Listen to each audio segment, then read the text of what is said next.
Assalamualaikum warahmatullahi wabarakatuh. Halo teman-teman, berjumpa lagi bersama Sanla Julia. Nah, baiklah teman-teman, pada video kali ini kita akan membahas tentang apresiasi karya simbolis masa Jepang. Nah, yaitu tentang cerita perang kepiting dan monyet. Nah, yang dilihat di sini adalah tokoh dan penokohan. Apakah tokoh hewan tersebut merupakan simbolis manusia di kehidupan nyata atau tidak? Nah, mari teman-teman kita simak sebentar cerita dari perang kepiting dan monyet. Zaman dahulu kala hiduplah kepiting dan seekor monyet. Suatu hari monyet memungut kacang tanah dan kepiting memungut nasi kapal. Jika kacang tanah ini ditanam akan menjadi sebuah pohon loh, dan lagi jika datang musim gugur, kacang tanah ini akan lebih banyak berbuah, kata monyet merayu karena ingin menukar kacang tanah dengan nasi kapal. Akhirnya si kepiting setuju untuk menukarnya, nasi kapalnya, dengan kacang tanah milik monyet. Setelah monyet mendapatkan nasi kapal, dia langsung memakannya dengan lahap. Si kepiting kemudian menanam kacang tanah tersebut. Ayo cepat tumbuh kacang tanah, jika kau tidak tumbuh aku akan memotongmu dengan gunting, kata kepiting bernyanyi sambil menyirami kacang tanah itu. Kacang tanah yang ditanam tadi langsung tumbuh menjadi besar dan buahnya tumbuh dengan lebat. Si kepiting pun sangat berbahagia, pasti buahnya enak, kata kepiting.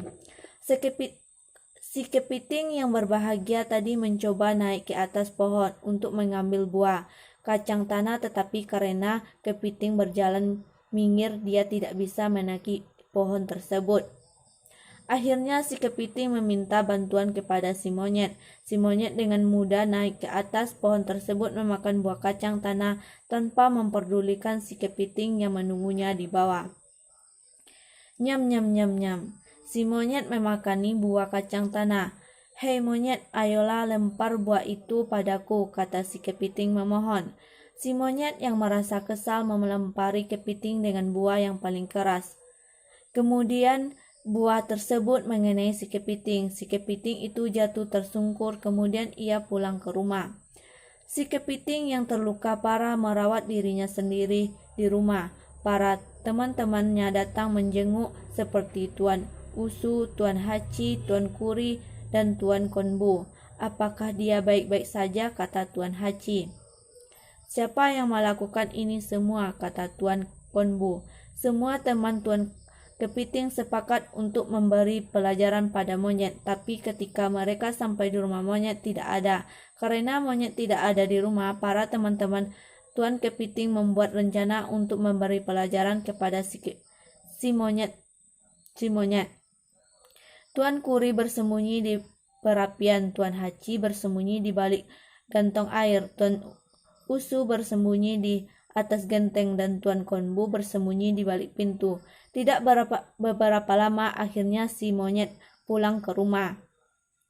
Dingin sekali, kata si monyet. Si monyet yang kedinginan bermaksud menyalakan api perapian. Otomatis Tuan Kuri yang bersembunyi di perapian kepanasan, kemudian membenturkan tubuhnya ke arah kepala si monyet. Aduh, kata si monyet kesakitan. Kepala monyet terbakar dengan tergesa-gesa. Monyet bermaksud mendinginkan kepalanya dengan air, tapi kepala si monyet malah disengat oleh Tuan Hachi yang sejak tadi bersembunyi di dekat gantong air. Sakit, teriak si monyet. Si monyet yang tersakitan tergesa-gesa melarikan diri ke arah pintu keluar, tapi kaki si monyet dijegal oleh Tuan Konbu yang bersembunyi di balik pintu. Monyet yang terjatuh kemudian ditimpa oleh Tuan Usu yang turun dari atap. Si monyet kemudian pingsan. Si monyet akhirnya setuju untuk meminta maaf kepada induk kepiting dan semua temannya. Akhirnya mereka hidup bahagia bersama-sama di dalam hutan. Nah, teman-teman, karakter monyet yaitu yang pertama mengelabui kepiting. Nah, di mana terdapat dalam kutipan yaitu Jika kacang tanah ini ditanam akan menjadi sebuah pohon loh, dan lagi jika datang musim gugur, kacang tanah ini akan lebih banyak berbuah, kata monyet merayu karena ingin menukar kacang tanah dengan nasi kapal. Akhirnya si kepiting setuju untuk menukar kacang tanah dengan nasi kapal. Setelah monyet mendapatkan nasi kapal, dia langsung memakannya dengan lahap. Si kepiting kemudian menanam kacang tanah tersebut. Yang kedua yaitu serakah. Terdapat dalam kutipan, si monyet yang muda naik ke atas pohon tersebut memakan buah kacang tanah tanpa memperdulikan si kepiting yang menunggunya di bawah. Nyam nyam nyam, si monyet memakan buah kacang tanah. Yang kedua yaitu karakter kepiting.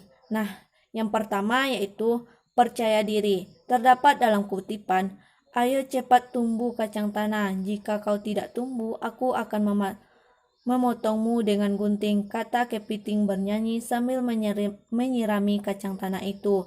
Kacang tanah yang ditanam tadi langsung tumbuh menjadi besar dan buahnya tumbuh dengan lebat. Si kepiting pun sangat berbahagia, pasti buahnya enak, kata kepiting. Yang kedua yaitu sabar. Terdapat dalam kutipan, hai monyet, ayolah lempar buah itu padaku, kata si kepiting memohon. Si monyet yang merasa kesal melempari kepiting dengan buah yang paling keras.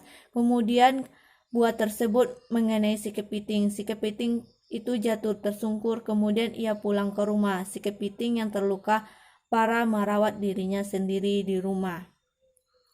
Nah, teman-teman, itulah karakter si monyet dan kepiting. Nah, dalam toko kepiting dan monyet ini merupakan simbolis manusia di kehidupan nyata karena mereka memiliki kesamaan karakter dengan manusia. Baiklah teman-teman, hanya itu pembahasan video kali ini. Lebih kurang mohon maaf. Assalamualaikum warahmatullahi wabarakatuh.